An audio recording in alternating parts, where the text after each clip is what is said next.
Paris mène 2-0 très rapidement.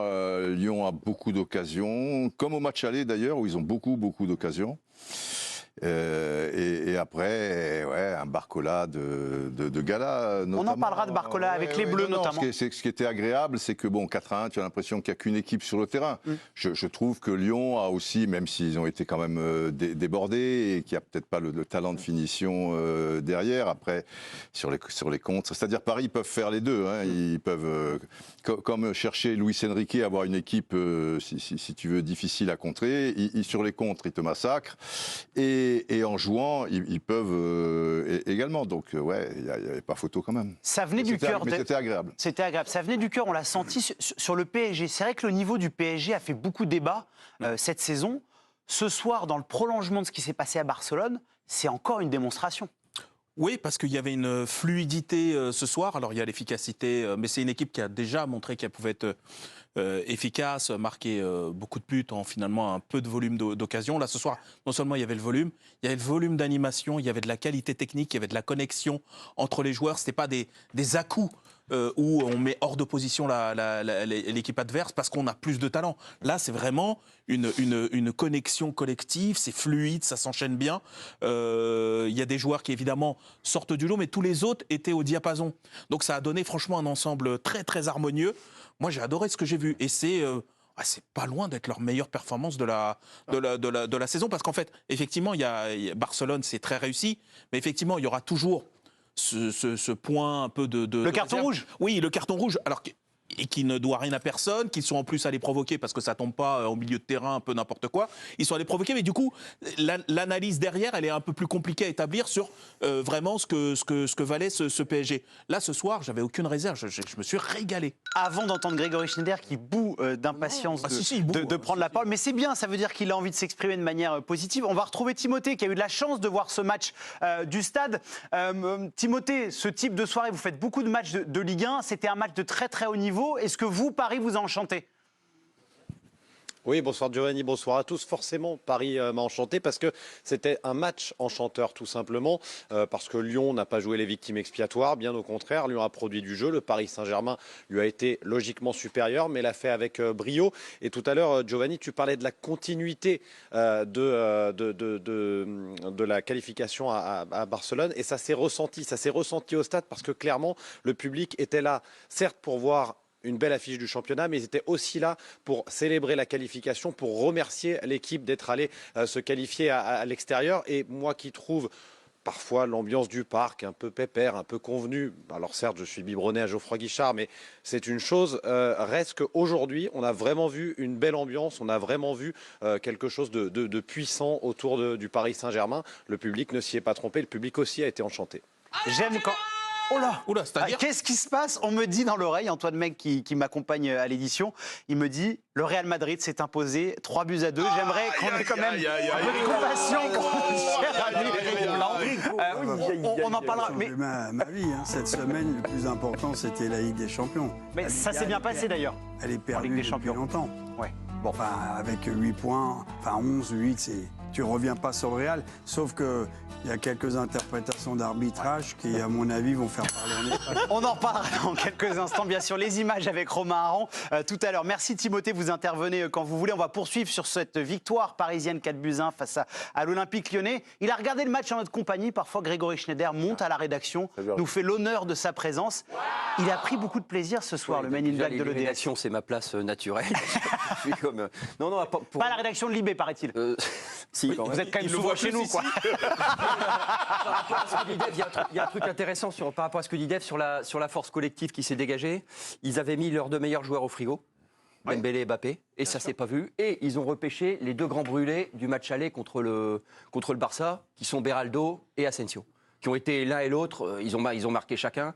Mbappé est en troisième brûlé du match en question. Oui, mais non, parce que tu dis le meilleur élément, mais d'un autre côté, tu me parles des brûlés, mais il est troisième brûlé. Oui, bon, après on peut toujours... En tout cas, oui, non, mais je comprends ce que tu veux dire. Ce que je veux dire, tu laisses tes deux meilleurs joueurs au frigo et tu as cette continuité-là, tu as ce niveau-là. Oui.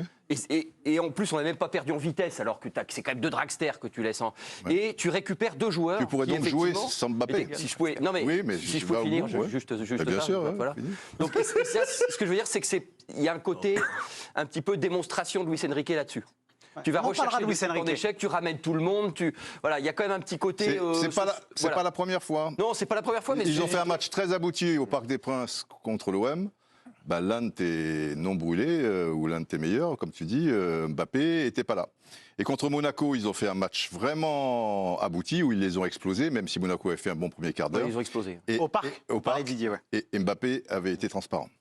Donc, tu as la Donc, vous possibilité... essayez de me dire que c'est mieux de jouer sans Mbappé, en fait. Non, Je veux dire, on n'est pas très loin quand même, Didier. Non, je suis... Laissez le président Non, s'exprimer. Mais je peux te dire que il est mieux d'avoir un Mbappé étincelant pour gagner des matchs, pour aller loin où tu veux, etc. Mais si un Mbappé, ce soir-là, n'est pas inspiré à un joueur, un Kyle Walker ou un gars, parce que voilà, tu as 60 matchs dans l'année, tu peux pas être 60 matchs comme ça, qui que tu sois, même si tu es même Mbappé. si tu t'appelles Mbappé. Et je veux dire, la bonne nouvelle, et Enrique a réussi à mettre ça en place, puisqu'on essaie de nous faire penser que si Mbappé n'est pas là, c'est une catastrophe. Si Mbappé est là, normalement, c'est mieux. Mais si demain il est suspendu pour un des 2 matchs contre Dortmund et tout, la vie continue. Et ça, je trouve que c'est vachement important, La vie puisque continue, ouais. cette histoire de Mbappé, dépendance, j'entends avant le match à Barcelone, il faudra un grand Mbappé parce que tous les grands spécialistes, les grands experts, sinon on ne passe pas. Il n'y a pas eu un grand Mbappé, il n'y a pas eu un mauvais Mbappé, il y a eu un bon Mbappé, mais il ne fait pas partie des 3-4 meilleurs. Si tu veux, Mbappé a pu être plus exceptionnel que ce qu'il a montré, machin. Ah pardon, excuse-moi, c'est vrai que j'ai entendu dire partout que c'est grâce à sa sobriété que les mecs ont été bons. Mais ce que je veux te dire,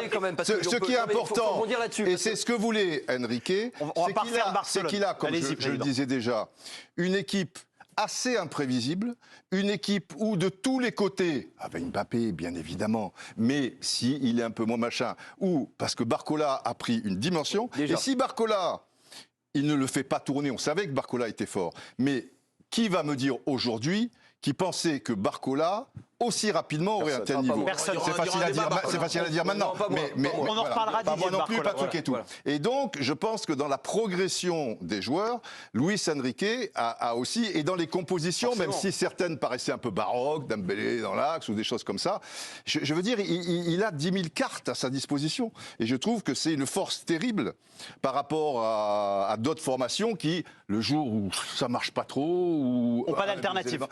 Ben ouais. Ludo, C'est peut-être un peu l'avenir aussi, quelque part, j'en sais rien. Ludo, par rapport à ça, on s'est tous fait la réflexion, on a vu la compo. Bon, Dembélé sur le banc, il n'y a pas de Kylian Mbappé ce soir, c'était un choc important. Est-ce que ce soir, c'est la preuve que Luis Enrique, eh ben en fait, c'est l'homme fort du Paris Saint-Germain cette saison, celui qui domine tout, la star du Paris Saint-Germain cette année? Je peux aller dans le camp du oui, puisque oui, alors il y a eu ce fameux débat, il est devenu fort quand il a appris la nouvelle, et néanmoins, je trouve qui est un fait. qu'au-delà... La nouvelle du départ de Mbappé. Voilà, au-delà du cas Mbappé, je trouve qu'il y a des promesses sur lesquelles on a eu longtemps des doutes, et encore... Quand il nous a dit et on sera encore meilleur sur en le match février, aller ouais. face au Barça, où moi j'ai toujours loué ce système du turnover, et ça il l'exprime depuis très longtemps. Dès son arrivée, il a dit moi je gagne pas, je vais pas gagner la Ligue des Champions avec 12 joueurs. Moi j'irai gagner la Ligue des Champions avec 18 voire 20 joueurs. Il a dit 21, 23 joueurs. 21, Donc, 23 joueurs. ce qui est pas neutre, c'est pas tout le monde. Si. Les coachs, généralement, tu as une équipe type, tu as 2-3 mecs que tu changes. Mais Ludo, il faut bien être conscient quand même que ce PSG-là, je ne sais pas si tu es d'accord, n'est pas le meilleur PSG 1 de l'histoire, et n'est pas une équipe, une des meilleures équipes d'Europe. Une des meilleures équipes après 2-3 équipes sûres. T'es pas loin quand même. Mais tu n'es pas loin, mais attends. Manchester City, c'est plus fort. Mais si on Real aura un Madrid, thème sur c'est la plus Ligue fort. des Champions. Ah bon, Le Real Manchester Madrid- City, c'est pas plus fort. Non, mais le Real Madrid. Messieurs, Real Madrid, c'est pas plus fort. Alors, ils battront peut-être le Real Madrid en finale. Et bien Didier, sûr, on aura un d'accord. thème là-dessus, on ira. Mais il est obligé de composer. Quand à Barcelone, il a Suarez, Neymar en feu, et Messi encore relativement jeune. Il te dit pas, je vais gagner avec 21. Et il a Busquets et tout ça et tout. Oui, non. Et il a gagné encore avec Xavi. 14 mecs, ouais. Voilà. Ouais. Là, je Parce pense qu'il a- qu'avec, il a je pense 11, qu'avec 12 l'équipe exceptionnels. qu'il a, un Barcola en devenir, un Zaï-Emery, faut quand même le protéger. Tu vois, un Mbappé qui dépend quand même des autres par rapport à sa position sur le terrain, etc., etc. Avec ce PSG-là, c'est peut-être comme ça qu'il a peut-être une chance de le gagner. Si il a 11 cracks, il te dira pas j'en ai besoin de 21.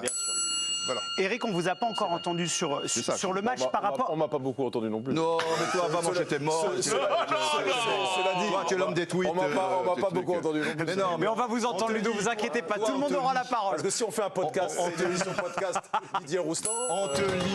Il y a un moment, je suis Didier. obligé de faire partir le truc. Maintenant, jusqu'à la fin de l'émission, parler, j'écoute. Il se met en mode présidentiel. Eric, Je me mets en réserve présidentielle. Appelez-moi s'il y a un problème et tout. s'il y a besoin. J'arriverai pour couper l'autre. très bien.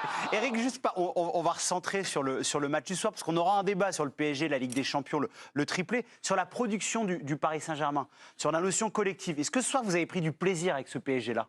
Ouais, enfin, je reviens quand même, moi, sur la force du PSG. La grosse différence, c'est que dans le baquet de la Formule 1 du PSG, t'as Tom Cruise.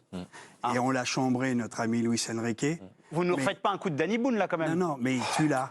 Parce que j'ai entendu beaucoup de choses, et lui, il souffle, mon ami à côté, il pense que... Grégory Schneider. Oui, il souffle, ça veut dire, il pense qu'il n'apporte rien. Bien sûr que la victoire... Ah non, c'est pas- bien j'ai sûr pas que dit les... Non, mais tu souffles, donc pour moi, souffle pas, alors. Juste une chose. Non, mais voilà. Souffler n'est pas jouer. Pas dans mes oreilles, je t'entends. On dirait un éléphant quand j'ai dit ça. Non, mais Tom Cruise, Non, football, la seule différence, Arrête de c'est souffler. que il a insufflé un état d'esprit. Bien sûr qu'il a mis Mbappé une fois qu'il a eu l'autorisation parce qu'on a su qu'il partait. Mais la grande nouvelle quand même, c'est que ce PSG demain jouera sans le PSG dans 4-5 mois pour l'année prochaine. Sans Sans Mbappé, ouais. Sans Mbappé. Oui, Mbappé Et là, jouera sans le tu PSG. vois bien qu'il est en train de construire, il a eu toujours cet état d'esprit, il a été critiqué, remis en cause, il a dit qu'il serait bon en février, ils sont bons, on va dire, avec un mois et demi de retard, plutôt fin mars, avril. Mais aujourd'hui, tu vois que tu peux te passer de certains joueurs et qu'il a fait un collectif. Pour rebondir à ce que j'ai entendu, ils ont raison, en 2015, la MSN, elle bougeait jamais. Non, messieurs, s'il vous plaît, on aura un thème sur la Ligue des Champions. On va pas passer l'émission. C'est qu'il faisait pas tourner. Mais Oui. une fois qu'il a pris l'équipe d'Espagne, ça a été un laboratoire sans cesse. On aura le Avant temps de sa reparler de démission cette notion et de le triplé décès de Ligue des sa fille. Champions. Tout ça pour dire que oui, j'ai adoré, c'est des partouzeurs. Il joue, il change Il est un de- peu tôt quand même pour les Non, mais notions c'est bon. de... Il change de poste partout. Oui, enfin- Non, mais il change de poste. Partout. C'est la polyvalence. Oui. Bon, ça plaît ou ça plaît pas, tu as des résultats ou tu n'en as pas, mais en tout cas, tout le monde est heureux de jouer. Et là, moi, ce qui m'a surpris, Mais j'ai c'est une réserve qu'aujourd'hui, quand même. les mecs se sont embrassés, félicités, ils ne pensaient pas une minute, les mecs sur le terrain, Oui, oui, à bien sûr, Dembélé vous avez et pas à fait- Mbappé. Et là, dis-toi quand même que ce soir, après ce 4-1, il est encore plus fort, Louis. Mais on peut parce avoir que quand même une Louis- réserve. Oui, allez-y, Dave. plusieurs, parce que... Non, non, mais ou plusieurs, mais en tout cas, moi, il il y a... stimule Oui. la concurrence Non, non, mais à tous Non, les il niveaux, à tous stimule, les pas il étages. stimule. Non, Dave, non, allez-y. Moi, la réserve, par contre, que j'ai, enfin, qui est peut-être relative, c'est les prochaines semaines qui vont nous dire si c'est rédhibitoire ou pas. Je trouve que c'est une équipe, par contre, alors elle est plaisante, là, en plus, dans son expression, mais pas tous les jours. Hein. Si on en fait autant sur ce match, c'est que c'est pas toutes les semaines Non, comme bien ça. sûr. Voilà. Donc ça, c'est le premier point. Le deuxième, c'est que c'est une équipe, par contre, il y a une constante, c'est qu'elle est très mal protégée. Elle est très mal protégée, elle concède beaucoup d'occasions. Y compris ce soir. Exactement, y compris ce soir. Parce qu'effectivement, je ne sais plus qui a dit, 4-1, on a l'impression que c'est une problème de santé. Mais je me demande, c'est pas Timothée. Même d'ailleurs. nombre de tirs cadrés Voilà. et plus de Et je tirs trouve cadrés côté lyonnais. et je trouve que Lyon Tire tout. a montré que, franchement, c'est une équipe que ce PSG est vulnérable. C'est-à-dire que tu peux rentrer dans cette défense finalement assez facilement. Barcelone l'a montré même à 10 contre 11, ils ont des occasions. Souvenez-vous de revenir à 3-2, t'es sauvé le poteau, le bout du gant de Donnarumma et tout. Attention, hein, je suis pas en train de dire ce qu'ils font, c'est Non, mais pas c'est bien. une évidence, Dave. Et c'est Voilà. la Mais non, mais c'est tu la vois, limite c'est normal, de ils cette, attaquent. c'est la limite de cette équipe. Il y a un truc là quand même qu'il va falloir C'est une creuser. équipe aussi qui prend des risques Mais quelque part. Didier, Mais c'est les limites normal, de cette ils équipe. attaquent. Oui. Et quand tu attaques, tu te découvres un peu. Qu'est-ce que vous pensez que les mecs Non, mais arrivent à c'est- être aussi forts défensivement que lorsque Non, mais- offensivement tu as autant d'intention? Ça, c'est un truc. Non, mais c'est Juste, une équipe qui j'aimerais- attaque, mais qui ne fait pas un pressing constant pendant 90 minutes à la récupération du ballon. C'est pas le Liverpool avec le Ginsan pressing. C'est pas Ginsan, mais je dis toujours Ginsan, enfin on s'est compris. Ou effectivement le Barça avec son pressing, enfin le Barça d'avant. C'est une équipe effectivement qui attaque, mais qui Non, qui s'accommode. Si je puis me permettre, c'est une équipe qui s'accommode du déséquilibre. aussi. C'est-à-dire que, Elle vit avec- c'est-à-dire qu'ils arrivent à surfer sur effectivement leur force offensive, quitte à payer un peu le prix derrière, mais c'est une Ouais. équipe qui a pris ce parti-là. Parce que tu et crois qui que c'est l'organise. voulu, ça Ah oui, alors là, oui. Ah, moi, j'ai du mal à croire que Luis Enrique accepte de ne pas avoir. Je pense qu'ils n'ont pas le choix. On va juste aller voir. C'est plus ça. Je pense qu'ils n'ont pas le choix. On va juste aller voir c'est ça. Timothée, s'il vous plaît, parce qu'après, il y a les conférences de presse qui vont débuter. Bon, vu qu'il y a eu beaucoup d'interventions, Timothée, je ne sais pas sur quoi vous voulez réagir. Vous avez carte blanche. Non, mais c'est vrai que certaines choses ont un peu été déflorées, mais le fait est qu'au soir de la 6e journée de Ligue des Champions, au mois de décembre, Luis Enrique nous disait, vous allez voir ce que vous allez voir, en février, on sera bien meilleur. Et on a beaucoup critiqué Luis Enrique parce qu'en février, il n'était pas bien meilleur. Alors il faut être honnête intellectuellement et quand même s'accorder à dire que depuis quelques matchs, c'est quand même nettement mieux parce que ce qu'on a vu même à l'aller contre Barcelone, ce qu'on a vu au retour contre Barcelone, ce qu'on a vu aujourd'hui, c'est quand même un PSG beaucoup plus intéressant, flamboyant sur le plan offensif. Je suis d'accord aussi avec ce qui a été dit, je crois, par Dave. C'est une équipe qui concède énormément d'occasions. Et cette équipe, si elle veut réaliser ce triplé totalement historique, elle va peut-être devoir apprendre à s'équilibrer un petit peu défensivement. J'ai entendu ce qui a été dit sur l'idée d'un déséquilibre consenti d'une certaine manière par le Paris Saint-Germain. Je pense que pour aller au bout du bout en Ligue des Champions, puisque c'est bien de cela dont on parle, cette équipe elle va devoir apprendre à concéder un peu moins d'occasions. Après, est-ce que Luis Enrique est devenu l'homme fort du Paris Saint-Germain? Ils vont peut-être être champions dès cette semaine. Ils vont pouvoir, alors même si c'était bien évidemment acquis, ils vont quand même pouvoir se concentrer pleinement sur la Ligue des Champions sur la fin de saison, gérer les temps de jeu. Encore une fois, avec toutes les réserves qu'on peut avoir sur Luis Enrique, ce soir, ça ressemble quand même à un sans faute, quoi. Merci beaucoup Timothée. Dans quelques instants, les réactions avec vous. Je crois que c'est Jérémy Janingro qui vous accompagne. On entendra d'ailleurs le coach espagnol. Ludo, on a parlé de Lyon un petit peu. On a dit pour faire un grand match, il faut deux équipes. Est-ce que vous avez aimé l'attitude des Lyonnais ce soir? J'ai bien aimé l'attitude et surtout celle de Sage. Moi qui suis Lyon depuis un petit moment, en fait, il y a un cas de conscience qui a dû se poser à cet entraîneur-là. C'est que lorsqu'ils débutent les matchs, ils avaient plutôt une pointe basse, donc au milieu de terrain 3, avec plutôt Matic en sentinelle. Or, depuis quelques matchs, à l'heure de jeu, dès qu'ils passent avec une pointe haute, Ils sont en 4-2-3. Ouais. ils sont bien meilleurs. Donc je comprends l'idée de Pierre Sage de se dire, tu sais quoi, je vais le tenter. Je vais le tenter, puis je vais le tenter contre Paris. Et il faut être deux pour faire un bon match. On a vu un bon match ce soir. On a vu le spectacle. Mais ça, on le doit aussi aux Lyonnais qui ont eu le courage de se dire, OK, on le tente, je mets Cherki plutôt en 10, on tente un truc. Et c'est culotté, parce qu'avec la défense que tu as, jouer ce football-là à Paris, je trouve que c'est, en tout cas, il se rééquilibre à la mi-temps, mais je loue le fait qu'il tente un coup. Voilà, moi ça me plaît. Je trouve que c'est un entraîneur qui a une vraie réflexion footballistique. Il a senti que son équipe pouvait tourner mieux à ce moment-là. Il jette le dé, il se dit si ça fait 6 bancos, là ça fait 2. Voilà. Mais je salue la prise d'initiative et le changement, parce qu'à la mi-temps, il se rééquilibre un peu, et finalement, lorsqu'il passe en deuxième période à 5, là, ils ont 2-3 situations, ils concèdent un peu 0-0 la deuxième mi-temps. Ouais, ils concèdent moins et tout. Mais je salue le panache de Pierre Sage. Et c'était important de le dire. Timothée l'a dit dans son intervention, Romain, le PSG peut être champion cette semaine? Absolument, ce sera lors du match de mercredi. En fait, si le PSG gagne à Lorient et que Monaco, qui est actuellement deuxième, ne gagne pas contre Lille, le PSG sera officiellement champion de France, donc dès mercredi soir. Romain, vous êtes très bon, vous allez garder la main. On va revoir les images de cette rencontre spectaculaire au Parc des Princes. Allez-y.